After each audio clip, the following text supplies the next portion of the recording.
I'm so passionate about this topic because my success wound quite literally nearly killed me. And it certainly nearly derailed my promising career at Google. I grew up in Palo Alto, but it was at a time where Silicon Valley was just kind of like becoming a thing. And so I was inculcated in this culture of if you can dream it, you can do it. Intellect is king. You just have to work really, really hard, which is a very esteemable idea. But I took that to mean in my childhood brain that if I wasn't the best, then I was the worst.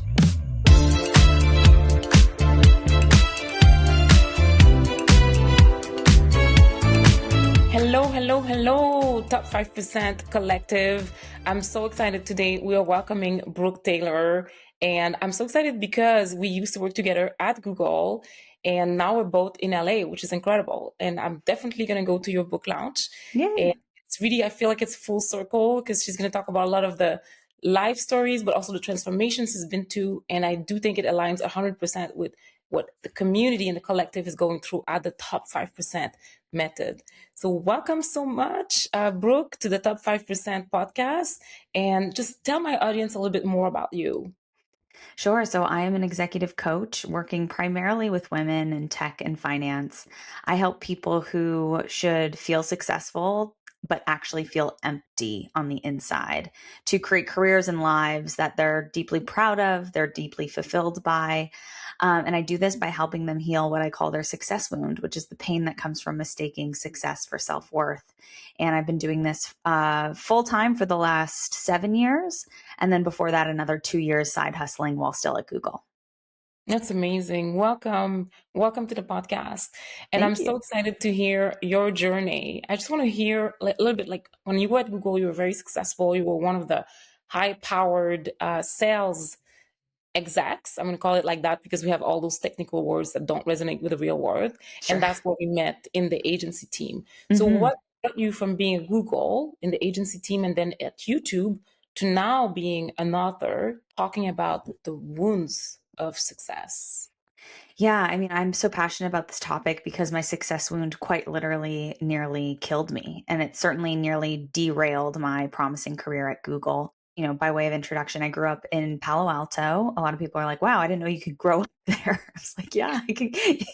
You definitely can. But it was at a time where, you know, Silicon Valley was just kind of like becoming a thing. And so I was inculcated in this culture of if you can dream it, you can do it. Intellect is king. You just have to work really, really hard, which is a very esteemable idea. But I took that to mean in my childhood brain that if I wasn't the best, then I was the worst. And I was raised by parents of the second wave feminist movement on this very encouraging idea that I could be anything that I wanted to be, right? More so than my mother or my grandmother. I had the opportunity to ascend to positions traditionally occupied by men and do really well there. But again, I took that to mean that I had to get to the top of my game in order to belong to, you know, my culture, to my family, to my friends. And so that experience led me to equate success and self-worth. And that gold star chasing mentality took me far. I went to a great university. I got my, a job at Google right out of college. You went to McGill. I did. Yes, exactly. I'm from Montreal. So I saw that and I was like, oh, she knows McGill. I'm going to be there in a month. This is so exciting. Yes. McGill College. I know it's super random, but yeah, I mean, two things. I wanted to study international relations at an international university, but the honest answer is that it was like my 7th choice school. And I didn't get into any of my 7th choice schools. And this plays into my story because I was like an 89.5 student, which is like a B+ student, 0.5 away from A-. Like I was always just on the cusp of greatness, if that makes sense. Like I could never quite get there. And so the mentality was like, other people get to have success, but I don't. Now, McGill is a fantastic school. It's a fantastic school. But in my cultural upbringing, it was Stanford, Harvard, Yale, Princeton, Cal, right? Like it was that, and those were my top. And then I went to McGill. Now, my son wouldn't be on this earth if I hadn't gone to McGill. So everything happens. Did you meet your partner there? Well, it's funny because he went to McGill too. We met after college, which was probably a good thing. But yes, he went to McGill and we wouldn't have met had I not gone there. So. Is he Canadian? Yeah. Oh, that's so cool. Happy Canadians. I know. I wish I could become Canadian, but I can't unless I live there, which is a bit of a bummer. But yeah. It's not a bad place to live in, but I know. So what brought you to deep dive and the name of your book, and we can see it behind you, Healing the Success Wounds. So, and it's like wound without an S, but for me, it's like wounds with an S. I want to talk a little bit about what your background journey. You said you're always almost there. You're not the A, you're like striving to the A, and that created a wound per se. Mhm. Yeah. It made me feel like I was never complete. I wasn't good enough. If I had only just worked a little bit harder, then I could have achieved something great. Or, it caused a sense of competition amongst me and my, friends and colleagues at Google, for example. Like if I wasn't the best, I was the worst. And I had this deep seated inadequacy that you couldn't perceive from the outside, but really haunted me. And I started to medicate it through drugs and alcohol. And so my life looked, great from the outside, maybe like a normal 20 something. Yeah. But behind closed doors, there was a lot of wreckage. It Mhm. was waking up in places I shouldn't have woken up. It was being hungover for 3+ days, throwing up at work. It was Mhm. sometimes even doing drugs before work. And it became an addiction to Yeah. alcohol, an addiction to drugs, but even deeper than that, like an addiction to approval, to external Mhm. validation.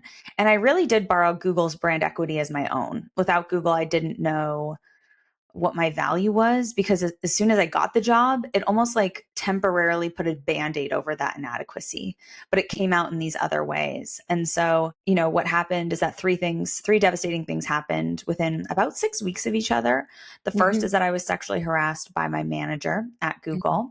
I didn't report it because I was up for promotion and I didn't want to rock the boat. This was also pre Me Too. So I didn't have the context or the understanding that this wasn't my fault. I actually thought it was my fault. So I Yeah. just buried it and I kept moving on. The second thing is that 4 weeks later, my dad was diagnosed with terminal cancer. He was given 3 years to live. And then the third thing that happened is that I, hit a rock bottom with my drinking and my drug Mhm. use. And so any one of these things would cause somebody to ask some questions, but all three at once caused Yeah. me to question everything. And I had to reevaluate not just my relationship with drugs and alcohol, but really my relationship with work. Mhm. Because to have not reported that, I knew that wasn't in alignment with my values. That wasn't who I was. And I wasn't recognizing myself anymore. And so it was this success wound that actually drove all of these behaviors. I just didn't have Yeah. the language for it then.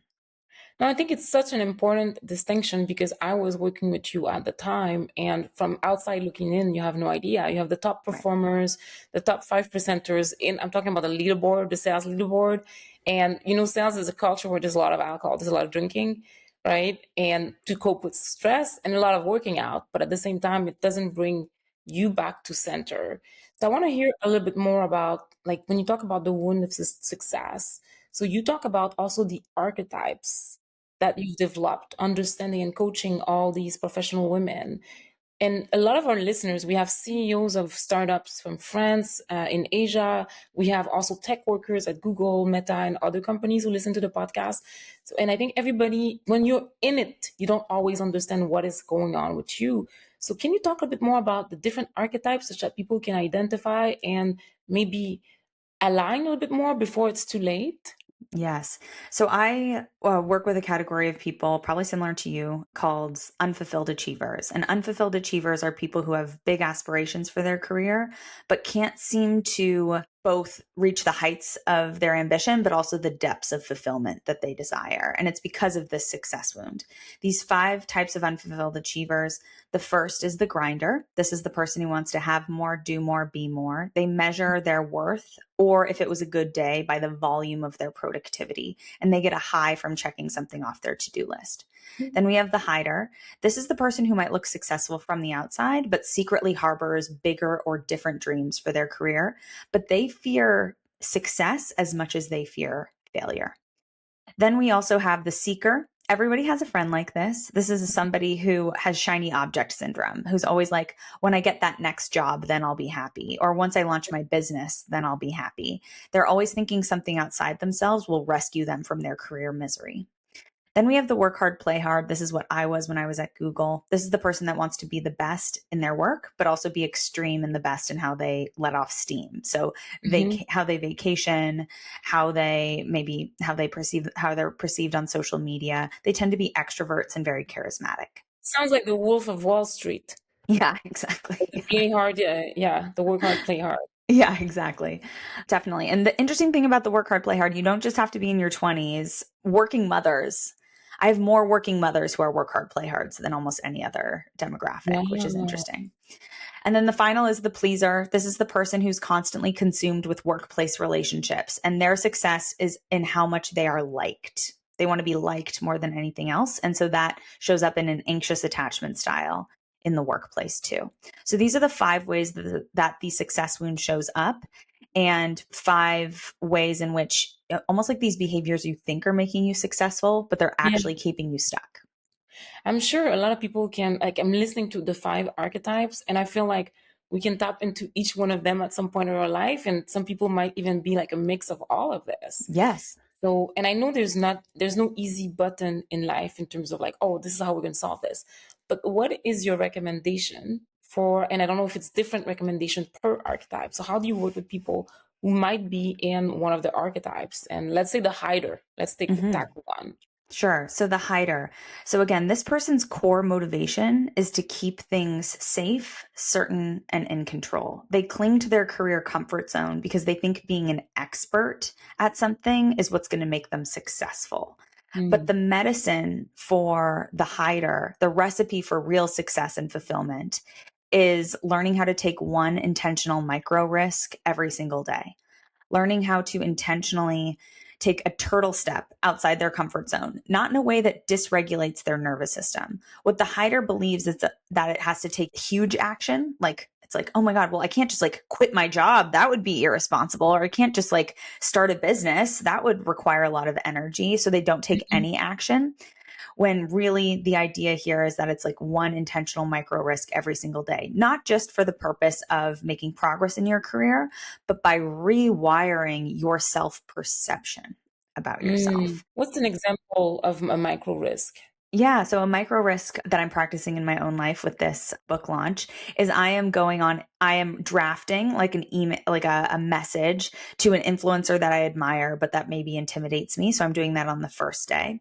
The second day is I am, messaging that person and then closing my app because it freaks me out, right? That fear of rejection. Like that's what happens to me. I'm actually more of a hider than anything else these days. Like I like to stay in my comfort zone. And then the next day it's doing it again. So I'm not somebody who can actually send 20 emails, 20 messages at once. It completely exhausts me. It drains me. So I'm drafting it one day, sending it the next, drafting it one day, sending it the next. But then by the end of the month, I've sent 20 messages and I've gotten 5 replies. So that's better than sending 10 messages one day and then being completely dysregulated and never doing that again. Do you see the difference? Yeah, I feel like what I'm hearing from you is that you're pacing yourself. So it's kind of moonshots, right? Yeah. Let's say you go to the influencer that has a 1.1 million following, and then you're like, I'm going to email them. And then it's baby steps, like you It's said, baby turtle steps. steps. And then you don't become overwhelmed. And sometimes some people become overwhelmed, they start spiraling, like with anxiety or any type of imposter syndrome that could come up. So I love the idea of like taking micro risks. What does it look like for a worker? Let's say somebody works in tech and has to take a micro risk every single day, knowing that you're being watched, you're being judged, or Right. you think so. You think that you're being watched and judged. I feel like the biggest risk somebody in tech could take today, given the current climate, is to almost like share their perspective more clearly and forcefully. I feel like the perspective that I'm hearing from my clients in tech is this fear of, getting laid off or fired. And also, what does that create? That creates a need to like be perfect. It creates a need to people please. It creates a need to over deliver, to use AI perfectly. But I think in the age, that we're all in around AI, it's not knowledge that's power, it's perspective that's power. So learning how to hone that perspective and share it. You're even seeing that on social media. That's what's going viral, is like hot take perspective, not Yeah. because it's rage baiting, but because it's original. The 5 tips don't work anymore. And so I think that people need to take that mentality into their corporate job too. It's so interesting what you're saying because I don't know if you were like me, but I was like the best kept secret, heads down. 100. I thought like you said something earlier when you introduced yourself and like Google was your personality. I posted on LinkedIn that I thought Google was my last name.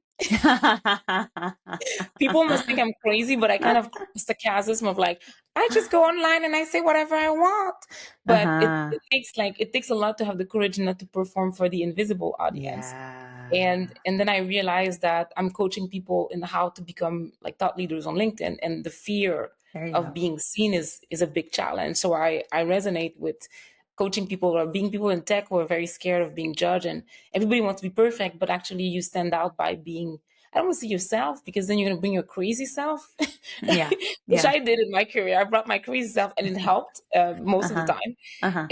But I think it's super interesting what you're saying is that I believe that like if you protect your thinking in the age of AI, that's where you're gonna stand out, right? In your Mm. so you leverage AI, but your thinking is original, and that's what you post online. That perspective, I think, is super helpful.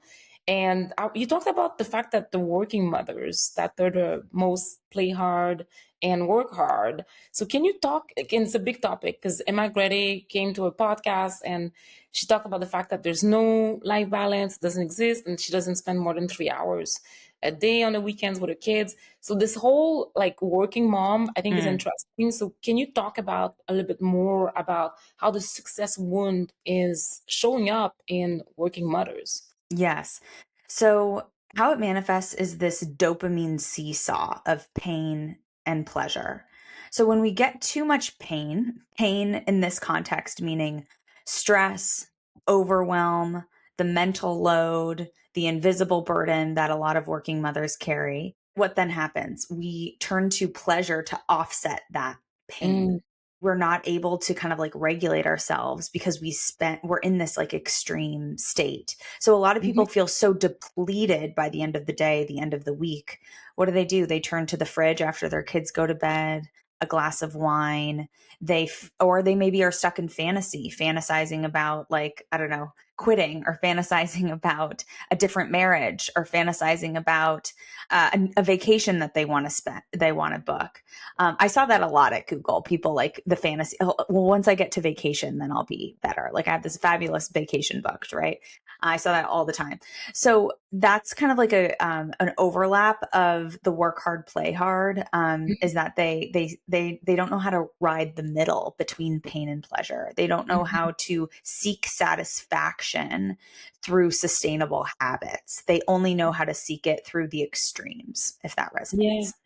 No, I think that's super, like, it's super important what you're saying because it happens to so many people in corporate or in their lives trying to figure out, like, luckily, there's nothing dramatic because I feel like the universe pulled you. Like one of our guests says, the universe whispers until it shouts, Oh right? yeah. And the Yeah. shouting, like you talked about your father's cancer, I had something similar. I had two cancers in my family, and my family's in Montreal. And then I had a lot of different things that happened all at the same time. So it's like the Mm, universe is like pulling you out. It's like, I've been telling you to stop this life. I'm yeah. going to forcefully bring you to a new world. I want to pivot a little bit and talk about how spirituality has helped you go through the journey and of healing your success wound as a top achiever at Google, YouTube, and all those companies. I love this question. It's probably my favorite question. So there are kind of two answers to this. The first is that, what I learned in the rooms of AA and recovery has helped me more in my career than almost anything else. And what would happen is that, during this time of my early recovery, I would leave the Google office in Chelsea Market. I walked to the West Village and I would attend 12-step meetings during lunchtime. And what I learned there was the fact that the root of addiction is not the substance. The cause of addiction is a spiritual malady, a soul sickness, a hunger, a yearning for something else, to feel transcendence, peace, connection, unification. In 12 step, that's considered with a higher power. That's what I consider it too. It's like this God-shaped hole that we all have that is part of the human condition. Addicts just fill it with substances. And so I was like, that really resonates with me because from as long as I can remember, I have felt this inadequacy, but also this yearning for something else, but also this perception of like, am I here to do something great? But I think what happened is that this capitalism and this achievement culture kind of like came into my lens, and my spiritual seeking became achievement seeking. And Mm. so I would go back to my office and I'd look around. I was like, all these people have a spiritual malady. All these people are addicts. They're just wearing it differently. And so, what has informed both my own personal spiritual work, but also my work with clients, is that I only know how to help somebody transform their lives and their career through a spiritual lens. And that doesn't have to mean religious. It doesn't even have to mean like new age spiritual unless you want to. But I think what anybody can take from this is that people have to have a relationship with faith of some kind. And Mm-hmm. faith is just looking at uncertainty and choosing to see the positive in that uncertainty, choosing to rely on something greater than your own willpower, whether that's benevolence or trust in the universe, or maybe just like the goodwill of others or something like that. I think that's what has carried me and carries my clients through healing the success wound, because it is nerve wracking to set aside your grinding, your pleasing, your hiding, your seeking. You have to have faith in something else if that resonates. No, you have no idea how much it resonates. Good. I think we both like made the jump out and we both were high performers, and you become wrapped in your identity until either you see the signs of like the universe is going to send you some signs, right? Depending. And the thing is, I spent 20 years in tech. It doesn't make you look younger, but No, you look the same. 10 years at Google where you're like, and in sales, that's the other thing, people, is like sales. I know product you have to launch because some people are joining from a product lens, you have to launch, you have OKRs and stuff. But in sales is, and you talked about it, I listened online, it's you as good as your last quarter. And Mm-hmm. that's a saying. So, and then the more you're a top achiever, the more target you get. So you get in the Mm-hmm. hamster wheel if you have to keep proving yourself, and it's designed this way. And then you would have people with a sandbag, and now I feel like they're kind of smart. You Mm-hmm. gotta protect yourself. So back to the spiritual component, I think where for me what resonates is that before I went to tech, I was very spiritually connected. I had like spiritual downloads all the time. I did automatic writing and stuff. Then Cool. in tech, you and even more maybe now with AI, but in tech you become so into like reading the latest news, pitching, trying to meet your target that there might be some disconnection spiritually unless you really put together some practices to be able to stay connected with your true self. Yeah. So I want to hear from you, what are the tips and tricks for the audience on how do you reconnect with yourself, knowing that some people work 12-hour days and then go to their kids and whatnot. It's easy to become disconnected, like just like that. Oh, it's so easy. I have this core memory of like doing my commute to work, listening to Marianne Williamson or Deepak Chopra or Gabby Bernstein, and feeling like lit up and like, today I'm going to be the light, or today's going to be different. And then I would go through the halls of Google and I would just like forget everything. It would like leave my mind, right? It's hard to hold that state of being Yes. in a Yes. corporate setting, right? How do you hold it? How do you hold it? That's that whole question is like my life's work, everything. So here's something. So I love when neuroscience and science and spirituality intersect. So there's a part of our brain that is hardwired for spirituality. It's hardwired to seek, and it's hardwired to look for patterns and to hold perspective and to be courageous and to be naturally confident and playful and present. We are hardwired for this. But what happens is that we need to train our brain to stay in this state. And one of the easiest ways to train our brain to stay in this state is by looking for its three needs. So our brain has three needs. The first is for contentment, which I think is so interesting. Our brain wants to know if it can be content. The Mm-hmm. second is that it wants to feel connected to others, because that's how it feels, safe. And then the third is for security. Am I physically, safe and secure? Is everything okay? So your brain is constantly scanning, like, am I content? Am I connected? Am I safe? Of course, you open your email, you feel threatened by, five of the emails are personally offended. And so what happens? Your brain's like, five alarm fire, I'm not safe, whatever. So that's where you have to, like, let's just take that moment for example. That's where you have to actually be mindful enough to train your brain and to even like look around the room and be like, I am safe. There's a wall there. There's a light here. Both my feet are on the floor. I'm connected. So think about the people in your life who you feel genuinely connected to. That Mm-hmm. if let's just say if it, if things did come crashing down in your career, that these people would be there to hold you up. Yeah. And contentment. So contentment, it's like things are generally good in my life. I'm grateful. So gratitude. So these are things that you can actually do on a moment's basis, but I would recommend also doing in meditation, probably before work, and after work too. There's actually a beautiful meditation in the book for that exactly. So when your brain's three needs are met in that way, that's when you can feel that kind of like spiritual alignment. Yeah. No, I think that's so important because, and I like the meditation in the morning, or even if you can have walking meetings or go in a conference room and meditate, because sometimes you Mhm. just breathing air, Mhm. right? And that's not something that always people allow themselves because of the pressure. But Mhm. I love what you're saying. I love the path and the journey. And Mhm.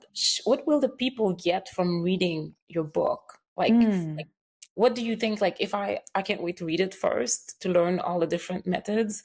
And but like I'm a tech worker, I'm taking the healing success wound from Brooke Taylor. So what will I get from reading your book? First and foremost, I hope that my greatest intention with this book has been to put words to things that you've felt or maybe said behind closed doors, but you've never seen on the page. So I want people to feel seen, not just in terms of how they work, but maybe the roots of their childhood and how that shows up. And I want people to feel like, oh my God, this person is like in my brain. That's the first thing. What will they take away? Because I've broken it up into these 5 kind of archetypes, I appreciate when there's such specific advice for each of the 5 archetypes. Mhm. So we heal on 3 levels. We heal on the level of emotion, the level of thought, and the level of action. And so that's the second part of the book is how to heal the success wound. And so you will get actionable tips, tricks, and strategies to heal on these 3 levels dependent upon how your success wound shows up most often. So it's not blanket advice. It's not a general advice. It's uber specific, as specific as like, this is how you discover, how to trust your judgment 51% of the time, or this is how you're able to take micro risks every day. And so I intend for it to be almost like a manual that you can pull off your shelf when you've come back from maternity leave, or you're facing down the barrel of a layoff, or you just got promoted and your success wound is acting up in any which way. And this has been really the book. I mean, every single word that I've written, I've like essentially written to myself because I have to practice this Yeah. all the time. Yeah, I hear that a lot from authors is the book that I wish I had when I was going through it. I think Mm. that's so, so, so exciting. So if you're Mhm. listening, we're going to move to the rapid fire questions, which I can't wait to hear your answers. Me too. It's the other fun part. But if you're listening to this, go get Healing the Success Wound by Brooke Taylor. And she also has launch parties. Where can people go if they want to hear more about you or follow you? Yeah, so I'm Brooke V. Taylor on Instagram. I have, launch events in San Francisco, New York, LA, and Toronto. Not Montreal, I wish. Maybe I should have one of those too. I'm in Montreal, June 10 to 15. Oh, okay. Maybe I could squeeze one in. That would be awesome. And then brooketaylorcoaching.com. And if you go to brooketaylorcoaching.com/book, once the book is out, you'll get all of the exercises in the book in a digital version if that's what you need or want. That's exciting. I can't wait. Okay, let's move to rapid fire questions of the top 5% method. This one is the most important question, Brooke. You got to tell me what's one thing the top 5% do that 95% ignores? Mm. They know how to tap into the healthy part of their brain and work from that part. They know how to tap into that true self, into that kind of regulated nervous system. They know how to get those 3 core parts, those 3 needs of their brain met. And therefore, they're able to be more collaborative, creative, and hold better perspective at work. I love this answer. Okay, next question. What's your one line lesson every founder should hear? Because you move Mm. from corporate to being a founder yourself. So I'm going to repeat it. What's your one line lesson every founder should hear? Mm. Be aware of your compulsions. I think almost every founder is an addict in some way. And so notice what you're reaching for compulsively versus what you're reaching for out of intention. Are you reaching for control and, I don't know, power, or are you reaching for collaboration, innovation, and creativity? Ooh, this one is good. Next question. What's the biggest lie society tells us about success? That it's a destination. It's somewhere that you arrive to after years of working hard, and that success is, just on the other side of your ability to dream it and do it. It's not true. Success is it's a feeling. It's a state of being. It's how you show up every single day. I love your answer. It's so good. Okay, I have two left. One lesson that you wish you knew when you were 20-year-old. That's a one. Oh my God, so much. When I was 20, if I could have known it, but I feel like you just have to go on your journey, right? Like, I don't think anything I would have said would have translated, but it would be get a spiritual practice as quickly as possible, because it is that spiritual foundation that I think actually helped me get sober, because I was willing to find a spiritual solution. I think what stops a lot of people from seeking help is that they don't know where to turn to. But I feel like I had a spiritual foundation. So I was like, I think there's something for me here. It's amazing that you found it. That's an amazing story. And the last question of the series is, what's your cheat code to success? The fact that I don't have a mentor, but I do have a community of other people that are 2 steps ahead of me in their career. And so I don't rely on people who are 10, 15, 20 years ahead of me, because they'd be giving advice from a bygone era. I think because the world changes so quickly, we need to find, it's more like peer-to-peer versus mentorship, if that makes sense. And that's not the blind leading the blind. It's like, who's a step and a half ahead of me who can connect the dots for me? I think that's amazing. Thank you so much, Brooke. And go check out her book. You can find her on IG at Brooke V. Taylor, and on her website, brooketaylorcoaching.com.